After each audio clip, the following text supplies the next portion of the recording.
Bonjour à tous, on est toujours en direct du désert pour un nouvel épisode. Objectif Marathon des Sables. Après donc l'étape longue aujourd'hui, c'était l'étape marathon, donc 42,2 km. Donc il faut savoir qu'on a fait la veille 90 km et aujourd'hui, on fait encore 42 km. Il faut la motive. Hein. Ouais, franchement, c'était compliqué de tout repréparer ce matin. Les pieds commencent à piquer un petit peu. Hein. Les pieds, le mental, c'est dur. On commence à avoir bien faim. Mais bon, on est parti. Hein. Donc le départ était un petit peu avancé. Donc 7h, je crois 7h30 dans mes souvenirs. Et donc du coup, on part assez tôt. On a une bonne vitesse. Moi, j'ai un peu peur parce qu'en fait, j'ai mal derrière le tendon et je me dis, si on tient un 5 à l'heure, ça risque de piquer. Mais bon, il fait aussi beaucoup plus chaud aujourd'hui que les autres jours. C'est le deuxième jour où je transpire. Ouais, il fait encore chaud. Il a fait encore très très chaud au départ. Donc c'est vrai qu'on est parti longtemps sur un bon rythme. Alors l'étape était un peu plus plate, on va dire entre guillemets. Roulante. Plus roulante, parce que c'était pas tout plat, hein, mais c'était plutôt roulant avec des faux plats. Et du coup, on a tenu un 4,9 de moyenne, presque 5, pendant longtemps, jusqu'au CP2. Jusqu'au CP2, c'était au kilomètre 24, 25. Où là, en fait, toi, comme d'habitude, à partir du moment où il fait chaud, ta vitesse ralentit et en fait, t'es en surchauffe. Donc, du coup, on s'arrête, on se pose 20 minutes, on re-remplit les flasques, on se met à l'ombre d'un arbre et pas sous les tentes pour éviter d'être sans vent. Bon, au départ, il n'y a pas de vent, hein, honnêtement, on a chaud. Et je perds une flasque. Oui. Et là, je me dis, pour la troisième fois, je perds ma flasque. Je recherche, je me dis, normalement, j'ai 4 flasques, j'en perds une. Et je me dis, c'est reparti, je vais la retrouver. Et en fait, je la perds vraiment. Et là, je me retrouve avec 3 flasques. Donc, on repart avec des bouteilles à moitié remplies, dans le dos, devant. Enfin, l'organisation, on a l'impression que c'est un peu... là, on fait à l'arrache sur la fin. Et puis bon, moi, de toute façon, je fais toujours avec mes bouteilles d'eau, hein, parce que l'eau est tellement chaude, j'en peux plus. J'arrive plus à boire au flasque, donc je bois que dans les bouteilles, dans une bouteille. Donc on repart. Et effectivement, moi, j'ai un coup de mou à ce moment-là. Peut-être, c'était évidemment un peu la chaleur, mais aussi physiquement. Parce que on a marché l'enchaînement et puis marché un bon rythme depuis le départ. Donc c'est vrai qu'entre le CP2, CP3, c'était un peu difficile. J'avais du mal à garder le rythme. Je le perdais un peu, vraiment la fatigue de la semaine aussi, forcément.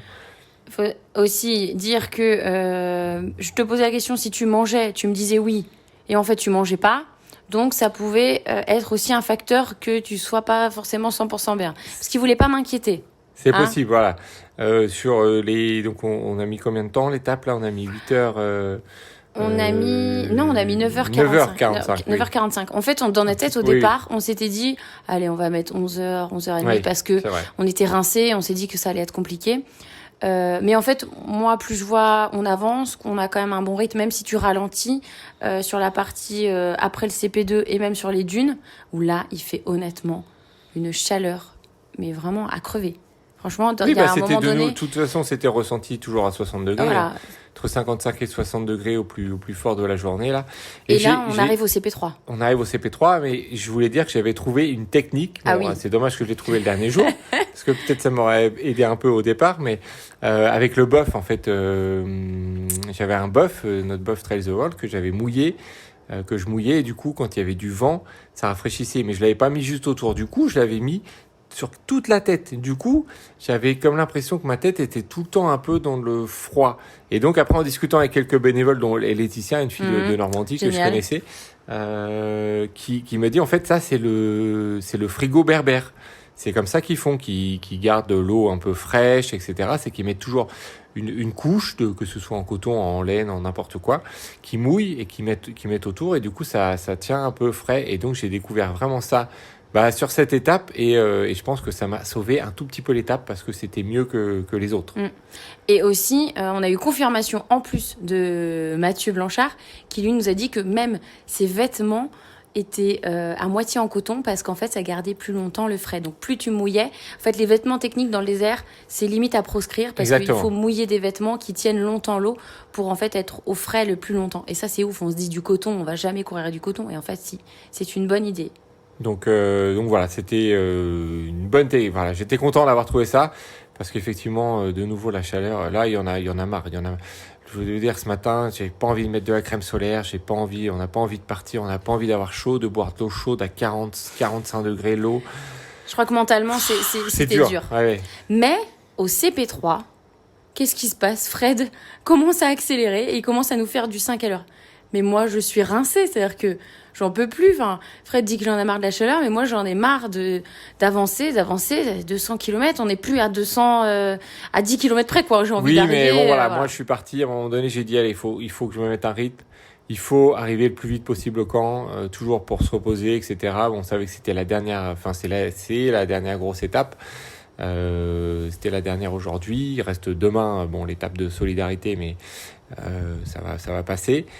Donc voilà, je me suis dit, moi, il faut arriver au camp, là, on arrête cette connerie, il faut vite arriver. Bon, et au final, j'arrive à te suivre plus ou moins, même si tu vas vite et puis tu essaies de ralentir aussi pour qu'on ait un rythme un peu commun. Et on arrive aux 3 derniers kilomètres, on voit l'Arche au loin. Là, on se dit, ça sent bon, mais 3 kilomètres, comme d'habitude, hein, c'est long pour nous, hein, on marche. C'est long pour finir en marchant, parce que comme depuis le départ, cette étape, on l'a faite en marchant, on fait du 100% marche. Depuis le départ. C'est ce qui nous a sauvés d'ailleurs, je pense. C'est ce qui nous a sauvés, heureusement qu'on n'est pas parti en courant sur la première étape, ou ni la deuxième, etc. Parce que ça aurait pu être fatal pour la suite. Et donc du coup, on arrive à 1 kilomètre avant l'arrivée, et là, ça sent bon. Il y a un couple qui nous dépasse, je ne sais pas si tu te souviens, qui nous dit « Vous le faites en couple ?» On dit « Bah oui ». Et donc c'est deux Anglais, je pense. Ils disent « Bah nous aussi ».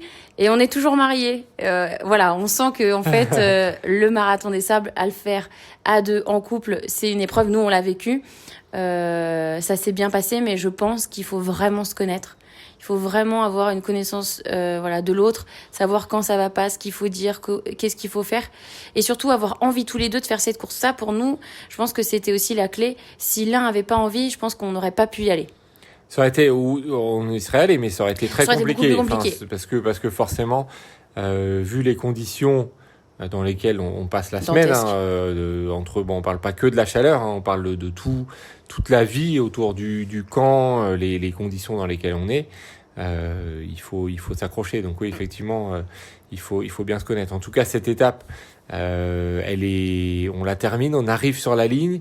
Patrick qui nous attend, c'est Patrick Bauer, le créateur de cette folie du marathon des sables, qui attend chaque finisher avec la médaille. Donc on arrive. Il nous la remet, c'est chouette. Il nous remet la médaille. Et on a le droit à notre câlin. On a le droit à notre câlin. On échange 2-3 mots. On sent son émotion aussi. Parce que lui, voilà, il est là depuis toujours. Il voit tout le monde arriver. On lui dit 2-3 mots, peut-être qu'il le touche un peu, et on sentait qu'il était très ému. Et donc là, on était trop contents de terminer cette étape. On fait moins de 10 heures finalement. Moins de 10 heures, donc 4,3 de moyenne, je crois, parce que donc c'était 42,2, vraiment la distance marathon. Après tout ce qu'on avait fait dans toute la semaine. Et donc là, on est trop content parce qu'on sait qu'on a la médaille. Même s'il reste l'étape de demain, en fait, le classement général s'arrêtait aujourd'hui. Demain, c'est chronométré, mais ça compte pas dans le classement général. Donc là, du coup, on sait qu'on est finisher. Voilà, bon, il faut la finir aussi, cette dernière étape, pour aussi l'étape de demain, être quand même considéré dans le classement. Mais en tout cas, voilà, on est trop contents. On a terminé le marathon des sables. C'est trop bien. Et en fait, je ne sais pas si vous vous souvenez, ceux qui avaient écouté, on s'était dit qu'on allait essayer de grappiller des places jour à jour en fonction de ce qu'on faisait. Et on a regardé, on a maintenu notre place. Donc on est dans les 600e à peu près, sur l'ensemble des gens qui ont abandonné, qui sont à peu près, je crois, de 370 personnes, un truc comme ça, 400. Il y a 30% d'abandon. Faut savoir, en moyenne, c'est 5%, 10% maximum d'abandon sur des éditions normales, entre guillemets. Mais là, là, il y a plusieurs facteurs. On reviendra dessus. Hein. Là, voilà, c'est vraiment le résumé du jour, mais on reviendra dessus plus en détail les prochaines semaines. Mais le parcours était beaucoup plus difficile que d'habitude. Et la canicule de la semaine n'a vraiment pas arrangé les choses. On a discuté avec des gens qui l'ont fait plusieurs fois, notamment Christian Ginter, tout à fait, qui l'a fait 35 fois, qui a terminé, on l'a vu arriver tout à l'heure, qui il nous disait c'est dans le top 3 des plus durs qu'il est fait, même si il se souvient peut-être pas de tout, etc. Il nous a dit, mais il dit celle-là c'était dans le top 3 des plus difficiles, donc on est encore plus fiers de la terminer. C'est clair. Et il faut juste rappeler, pour notre arrivée, on a quand même une belle vue, si on voit les dunes de Merzouga. Oui, ça, ce qu'on va faire demain là. C'est incroyable. C'est un gros... C'est les dunes les plus hautes du Maroc. Et franchement, elles sont... C'est peint, on dirait une peinture. Et vraiment, voilà. Oui, on a pas l'impression que c'est vrai. Voilà, on a l'impression que c'est irréel. Et ça nous booste encore plus pour aller sur la ligne. Mais on est allé la chercher, en tout cas, cette ligne d'arrivée. J'ai été chercher très très loin. Hein. Moi, j'ai jamais été chercher aussi loin mentalement. C'était vraiment dur. C'était vraiment dur, mais bon, on l'a fait. Hein. Tu m'as bien aidé, donc merci. On était ensemble, donc ça c'était cool. Mais moi, je suis trop contente aussi de l'avoir fait, d'avoir fini. C'était dur pour moi la nuit longue, la longue étape. Mais voilà, j'ai un objectif plus loin en tête et donc du coup, je sens que le désert c'est pour moi, la chaleur c'est pour moi. C'est vrai que la chaleur était bien. Je me suis pas trompée. Je me connais bien et je sais que voilà, et je suis contente de l'avoir fait avec toi parce que voilà, c'était une étape, je pense, cette épreuve, elle était juste incroyable, quoi. Et oui. Et puis, on n'a pas parlé, mais on arrive, on a quoi? Donc, on a une médaille, on fait la photo, on a un petit coca frais. C'est ça. Et un petit thé, hein, comme d'habitude. Ouais. Et les glaçons pour se rafraîchir. Les glaçons. que tu prends, que je te donne, parce qu'en fait, moi, je dis ça sert à rien. Et puis après, on va se caler, et puis... on mange pas encore buffet, etc. On dort encore. On est encore en tente. Cette nuit, on est encore en tente parce que demain, il y a la dernière étape. Honnêtement, je pense que sur le camp, personne n'a envie de la faire. Vraiment personne n'a envie de la faire. On n'a pas envie de remettre les chaussures. Tout le monde a les pieds qui font mal. Tout le monde, mentalement, on en a marre. Personne n'a envie de la faire. Mais bon, il faut la faire, ça va être sympa. Cool. On devrait faire avec toutes les personnes de la tente, voilà, qui ont d'ailleurs été incroyables, hein, toutes les personnes de la tente. Oui, Pauline, Brunhilde, Maria, Chrislène aussi, Walter. Voilà, tout le monde a été là, même si on a... Christine aussi. Christine, pardon, j'ai oublié Christine, qui l'a fait 2 fois en plus. Ouais. Voilà, c'était une tente, la tente 108, on s'en souviendra longtemps.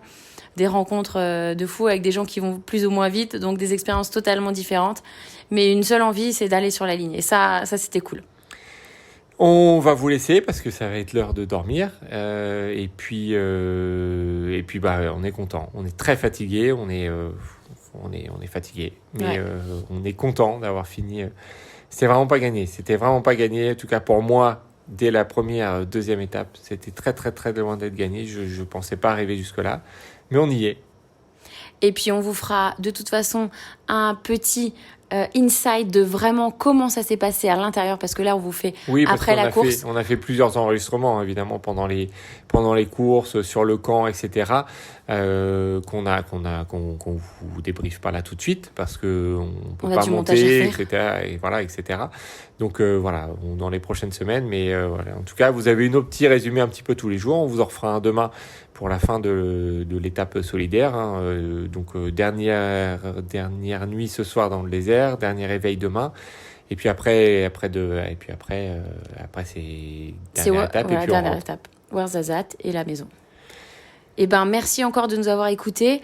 On vous dit à demain et puis dans le désert. À demain. Allez, ciao.